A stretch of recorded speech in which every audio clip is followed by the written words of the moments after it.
राधे राधे दोस्तों, आज हम आपको सुनाएंगे एक ब्राह्मण और गौ माता की कहानी। अगर आप हमारे चैनल पर नए हैं तो प्लीज़ हमारे चैनल को सब्सक्राइब करें, वीडियो को लाइक करें और शेयर करें।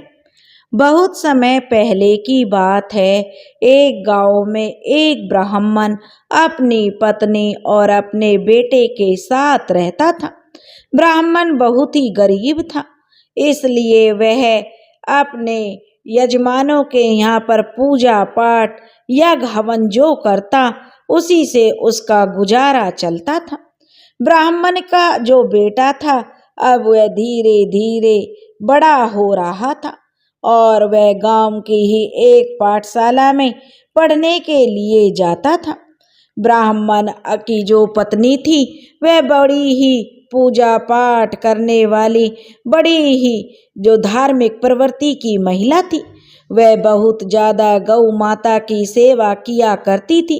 उसके घर में भी एक गौ माता और एक बछिया थी, जिसकी सेवा ब्राह्मण और ब्राह्मणी दोनों किया करते थे। लेकिन जो ब्राह्मण का पुत्र था वह पाठशाला जाता और पाठशाला से आने के बाद गांव के जो जमींदार और अमीर घराने थे उनकी गायें चराने जाता था।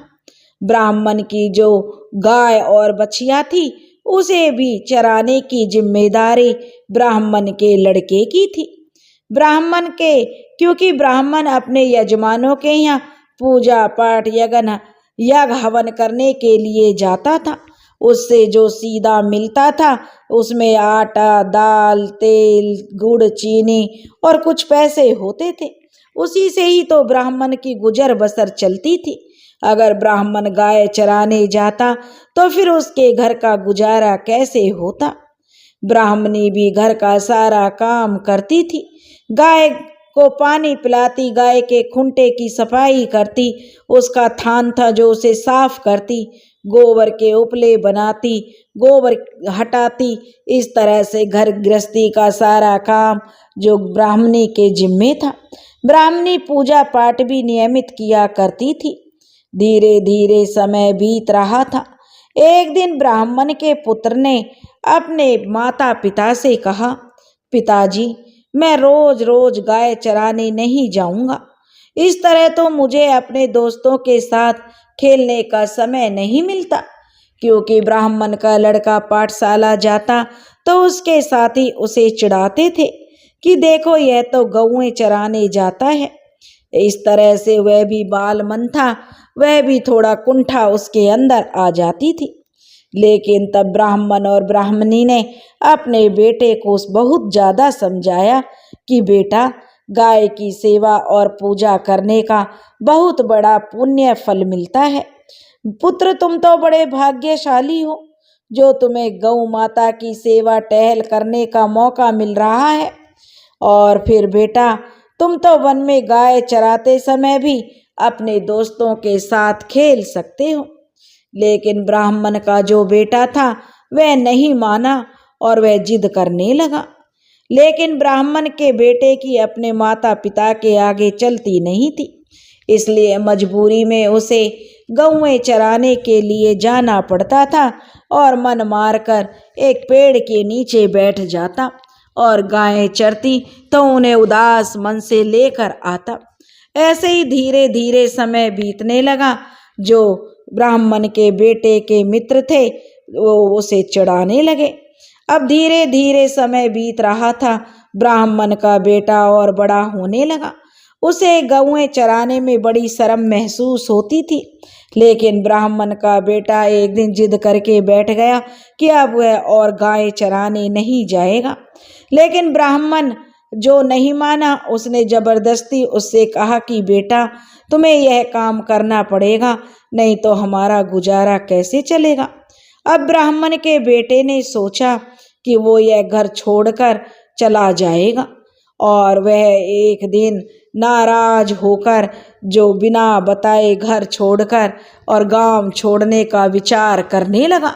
उसने सोचा कि यहाँ रहकर तो उसे गौएं चरानी ही पड़ेंगी, इसलिए वह बिना बताए अपने माता पिता को यह गांव छोड़कर शहर चला जाएगा, क्योंकि शहर जाकर कोई काम धंधा कर लेगा लेकिन वह गौएं नहीं चराएगा।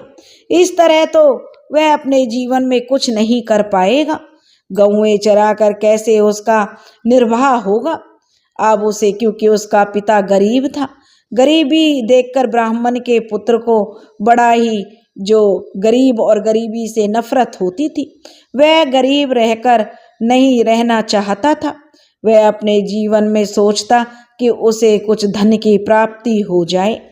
इस तरह से वह धन प्राप्त करने के उपाय सोचने लगा और एक दिन बिना बताए अपने माँ बाप को छोड़कर वह शहर जाने के लिए निकल पड़ा।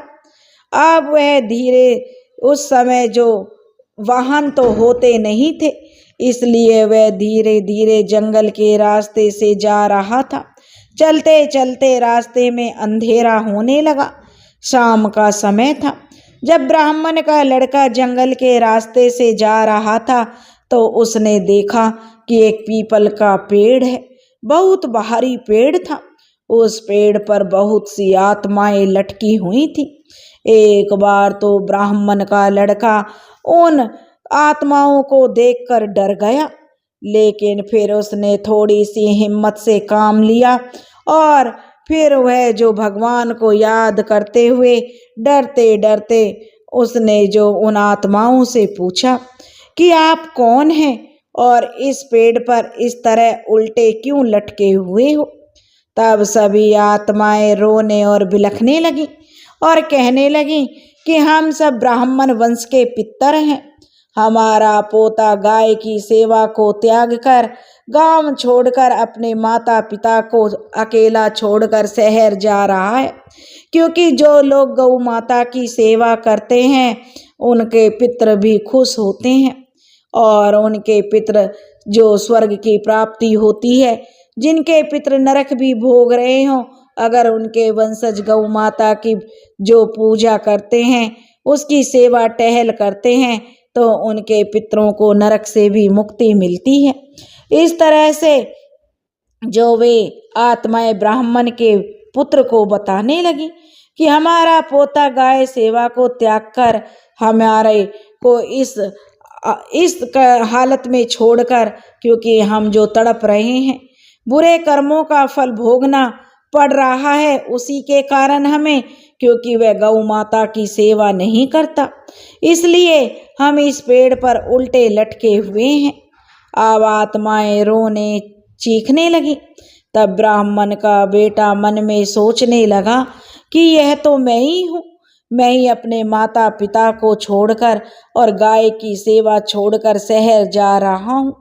तब सभी पितर बोले कि अरे उस को कोई समझाओ कि गौ माता की सेवा करे और हमें इस जो मुसीबत से छुटकारा मिले, हमारी जो मुक्ति का इंतजाम करे।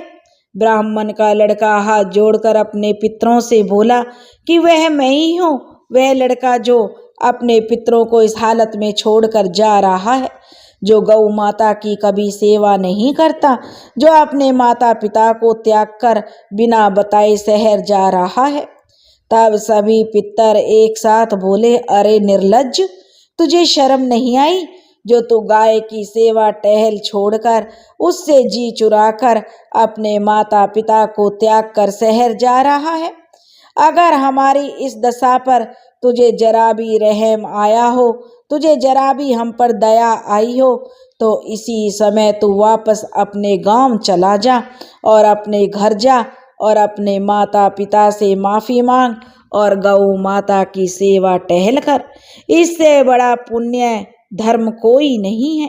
गौ माता की सेवा करना बहुत बड़ा पुण्य का काम है। गौ माता जो मरने के बाद तो जो वैकुंठ मिलता ही मिलता है, जीते जीवी गौ माता की सेवा करने का फल मिलता है। अरे दुष्ट, जा और गौ माता की सेवा कर, तभी हमारी आत्मा को संतुष्टि मिलेगी। ब्राह्मण के बेटे ने हाथ जोड़कर अपने पितरों की आत्मा पर जो देखी तो उसे दया आ गई और उनसे माफ़ी मांगने लगा और कहने लगा कि मुझे माफ़ कर दो, मुझसे बहुत बड़ी भूल हो गई। मैं अभी अपने घर वापस जाऊंगा और आपकी मुक्ति का उपाय करूंगा। उसके बाद ब्राह्मण के बेटे ने अपने कुल के सभी पितरों से माफ़ी मांगी और वापस अपने गांव लौट आया और उसने घर आकर अपने माता पिता को पूरी बात बताई। अपने बेटे की बात सुनकर ब्राह्मण और ब्राह्मणी ने अपने पुत्र को अपने गले से लगा लिया और बोले, बेटा अब तू वापस आ गया है तो तू गौ माता की सेवा कर। सेवा करने से तुम्हारे पितरों को मुक्ति मिलेगी। अब जो ब्राह्मण का पुत्र था अब वह पूरे मन से गौ माता की सेवा करने लगा। धीरे धीरे अब समय बीता। ब्राह्मण के घर की हालत अब सुधरने लगी थी, क्योंकि अब उसके पितरों का आशीर्वाद उसके घर पर बना हुआ था। अब जो ब्राह्मण का पुत्र बड़ा हो गया और विवाह के लायक हो गया, तो ब्राह्मण ने भी अपने पुत्र के विवाह के लिए एक सुयोग्य और संस्कारवान लड़की देखने लगे। तब ब्राह्मण के बेटे ने कहा कि माँ पिताजी, मैं एक ही शर्त पर विवाह करूँगा। अगर आप मेरा विवाह करना चाहते हैं तो मैं ऐसी कन्या से विवाह करूँगा जो गौ माता की भक्त हो, जो गौ माता की सेवा टहल करे। तब ब्राह्मण अपने पुत्र के विचार जानकर बड़ा ही खुश हुआ। वह कहने लगा, ठीक है पुत्र, हम तुम्हारे लिए ऐसी ही लड़की तलाश करेंगे जो गौ माता की भक्त हो, गौ माता की सेवा टहल करती हो।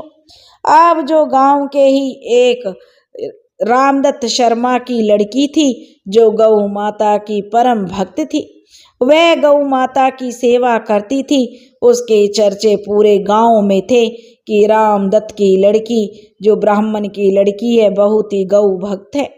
अब ब्राह्मण ने उसी लड़की के साथ अपने पुत्र का विवाह धूमधाम से कर दिया। अब ब्राह्मण रामदत्त की लड़की विवाह होकर ब्राह्मण के घर में आ गई। ऐसी संस्कारवान सुयोग्य बहू पाकर ब्राह्मण ब्राह्मणी धन्य हो गए, क्योंकि ब्राह्मण के पुत्र की जो पत्नी थी वह सुबह उठती, पूजा पाठ करती और गौ माता की सेवा टहल करती। पहली रोटी गौ माता की निकालती, गौ माता की पानी पिलाती, उसे हरा चारा लाती जंगल से, उसे खिलाती और उसका थान की सफाई करती। सब काम ब्राह्मण की बहू ने संभाल लिया था। अब धीरे धीरे समय बीता। गौ माता की कृपा से साल भर विवाह को हुआ था कि ब्राह्मण के घर में पोते का जन्म हो गया। पोते का जन्म होते ही घर में खुशियां छा गईं। ब्राह्मण के पोते के नामकरण संस्कार के लिए अब काशी जी से एक महान विद्वान ब्राह्मण को बुलाया गया। अब ब्राह्मण ने अपने पोते के जन्म के उपलक्ष्य में पूरे गांव में सब्जी, पूड़ी और लड्डुओं की दावत दी। बच्चे का नामकरण संस्कार किया गया। पंडित जी ने जो बच्चे का नामकरण किया तो उन्होंने कहा कि ऐसे घर में जन्म लेने वाले पुत्र का नाम तो गोपाल ही होना चाहिए। जिस घर में गौ माता की इतनी सेवा होती है, जिस घर में गौ माता का आशीर्वाद फलता है, जिस घर में इतने संस्कारवान पुत्र और पुत्र वधू हो, तो ऐसे पुत्र वधू और पुत्र के पुत्र का नाम गोपाल ही सबसे सही है। उसका नाम गोपाल ही होना चाहिए। गोपाल नाम सुनते ही सभी ने ब्राह्मण के पोते के नाम की खूब प्रशंसा करी कि पुत्र हो तो गोपाल जैसा। क्योंकि गोपाल जब धीरे धीरे बड़ा होने लगा तो गोपाल में वो सभी गुण थे। वह बचपन से ही गौ माता की सेवा करता, छोटी सी मुरली हाथ में लेकर उसे बजाता और छोटी सी बछिया के साथ खूब खेलता। उसे जंगल में जो गांव के पास ही था चराने के लिए ले जाने लगा। सब उसे कन्हैया कहने लगे कि देखो यह तो गोपाल है। प्यार से उसे सब कन्हैया कहते।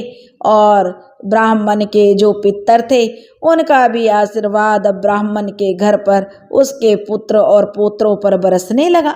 इस तरह से ब्राह्मण और ब्राह्मणी गौ माता की सेवा करने के कारण इस मृत्यु लोक पर सभी सुख भोग कर अंत में बैकुंठ को गए। जय गौ माता, जैसे आपकी सेवा से ब्राह्मण के ऊपर आपका आशीर्वाद फला, ऐसे ही जो यह कहानी कह रहे हैं और जो यह कहानी सुना रहे हैं उन पर भी अपना आशीर्वाद देना।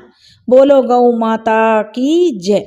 दोस्तों, जो यह कहानी सुनते हैं और गौ माता की सेवा करते हैं उनके पितरों की मुक्ति होती है। उनके पितरों का आशीर्वाद हमेशा उनके ऊपर बरसता है। जिन लोगों के घर में पितृदोष होता है, जिन लोगों के पितरों की मुक्ति नहीं होती है, वे लोग अगर गौ माता की सेवा करते हैं, गौ माता को नित्य प्रति एक पहली रोटी निकाल कर खिलाते हैं, तो उनके पितृ बड़े प्रसन्न होते हैं और उन पर अपना आशीर्वाद बरसाते हैं।